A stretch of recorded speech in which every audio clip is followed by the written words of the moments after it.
The speed with which CBS named Stephen Colbert to succeed David Letterman shows just how seriously the network views the late-night time slot. The question now is whether Colbert can deliver the younger audience demo CBS is looking for.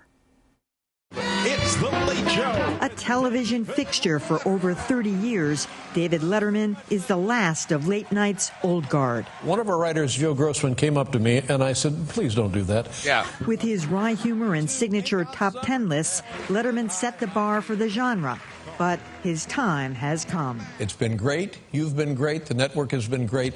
But I'm retiring. Over at NBC and ABC, Jimmy Fallon and Jimmy Kimmel are bringing in a surge of younger viewers.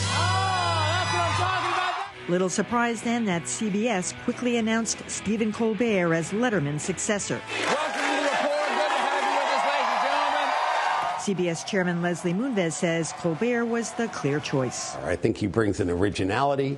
He brings a great deal of intelligence. He is so versatile. One thing Colbert won't be bringing to CBS is the satirical conservative persona that made him a hit on Comedy Central. I cannot wait for President Obamacare to pack up his quinoa garden. And there are grumbles that CBS lost an opportunity to break new ground. Where are the ladies? Tina Fey? Well, that's Ellen what we were DeGeneres. saying this time last week. Isn't it time to have a woman hosting one of these big three network late night shows? Maybe, but Colbert was a safe choice, at least in the short term. And I got to tell you, I do not envy whoever they try to put in that chair. I guess that depends on which Colbert is speaking. All right, so will fans find Colbert funny without his conservative persona? Here to hash it out are John Keller of WBZ, Vera Stockman of the Boston Globe, Callie Crossley of WGBH News, and Dan Kennedy of Northeastern University. Well, interestingly, Stephen Colbert does get a younger demographic by about 10 years than either Jimmy Kimmel or Jimmy Fallon. But they're on the main networks. I'm not sure that people are going to follow like lemmings from Comedy Central over to one of the big networks just to watch Stephen Colbert. And the other thing is, I think it's going to be really interesting, is how much Stephen Colbert hides behind this persona. You know, some of the things he says that are wickedly funny but completely politically incorrect that he gets away with because he's in this persona, and he's not going to be doing that. Well, I think you put your finger on both dilemmas that Stephen Colbert faces. First of all, his lead-in now is Jon Stewart. I mean, that almost guarantees that he's going to get a younger audience. Now his lead-in is going to be local news, which is not a particularly young crowd. The other thing that, I mean, CBS must have given this a great deal of thought, but what he does now is pretty cool. And I don't know that it's going to be very cool with him stepping out of character. One thing that may be interesting about this is something a lot of people know about him, but not everybody. He's a serious Catholic, and I'm wondering maybe he'll get the Pope. That would be very good for ratings. Okay. Why not? That'll go viral, huh? Yeah. Well, full disclosure, first of all, CBS owns WBZ, where I work. You know, I don't think we'll know for a long time if this works or not. Because keep in mind, David Letterman nearly got canceled after his first year or so on NBC back in the day. And it took him many, many years to become as widely accepted as he has become. A friend of mine who's a blogger for the Huffington Post, Nancy Palmer, wrote an interesting item after this news came out about her 80-plus-year-old surrogate aunt who would take a nap during the day so she could stay up and watch Dave, as she called him. She loved herself some Dave. So that didn't happen because he was edgy and dropped watermelons off the roof. It happened because over the course of many years, he ingratiated himself with her, and that'll be the challenge for Colbert.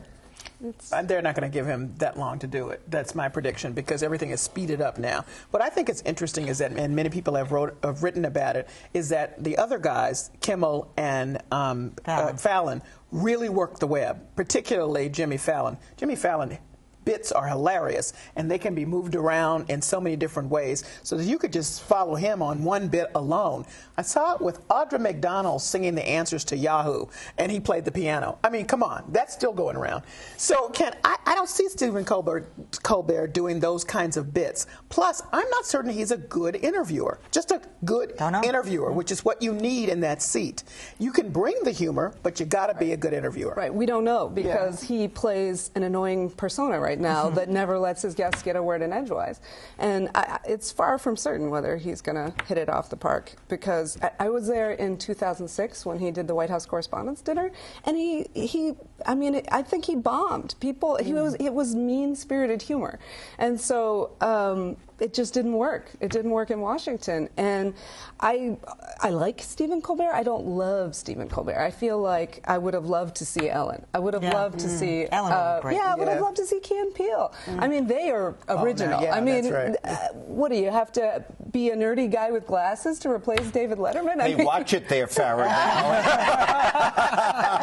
I don't know. I hope he succeeds there, and maybe he'll turn into something that we've never seen before. But we don't really know who the real Stephen Colbert is. He's not like Sacha Baron Cohen, where Sacha would take off personas. He'd be allergy. He'd be this and that. Stephen. Let's hope he's not that big a jerk. Right. Yeah, well, really. right. Yeah. And Colbert plays himself. It's going to be weird for that himself to merge into something else. I just want to add that he didn't always get away with something. Most recently, he did a bit that really crossed over.